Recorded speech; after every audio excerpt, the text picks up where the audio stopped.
At 20 years old, Susan Namirimo, a fashion designer in Gulu district, earns 5 million shillings per month and employs 7 people in her workshop known as Mondo House of Fashion.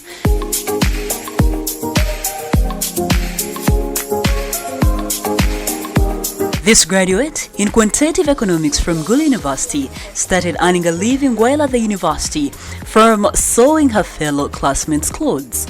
In a month, Namirimu used to make 400,000 shillings from her hostel room.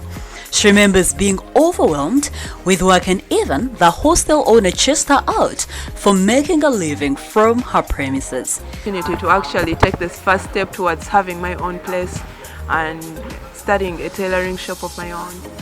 Yes. So I rented in town from someone, I subletted from someone in town, and they gave me a really small space for my machine. But I did get most of my first clients from this place, and a lot of them still actually come to me for services.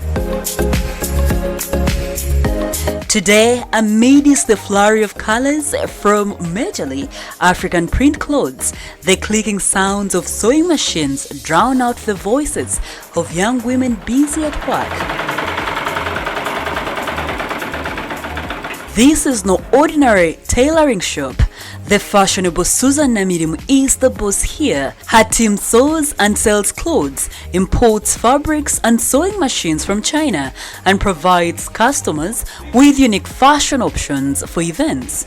From the tailoring lessons she got from the housemaid at a tender age, Namirimu has decided to teach other people with the same passion.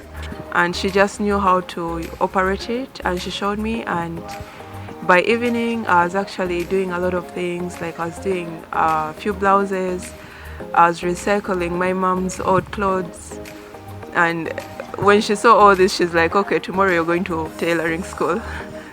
So she was really inspiring.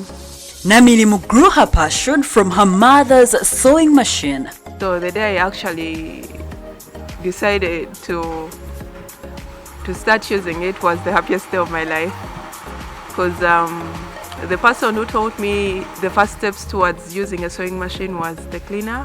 Her business is now well over 30 million shillings. She hopes to start the first garment factory in northern Uganda so that she can employ 50 women at the same time. At the moment, she hopes to start a fashion school in Gulu. We would like to expand our training program for the school, to take on more students, to train more students with us, and to also train people who have gone through training but don't really have enough of the skill. So our project currently is really focusing on getting our school up and running.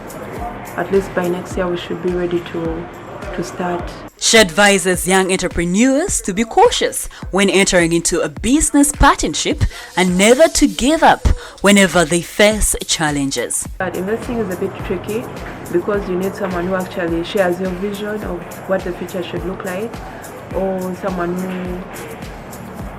who actually is headed towards the same direction as you, and that is very rare. So I've not actually had a lot of people investing in my business. Try to do it all on my own. Nothing is ever easy in the beginning, but if you do give yourself time to learn, and you give yourself time to go through your challenges and face them and overcome them, there is always a lesson to be learned, and you actually do survive as a business or as a person.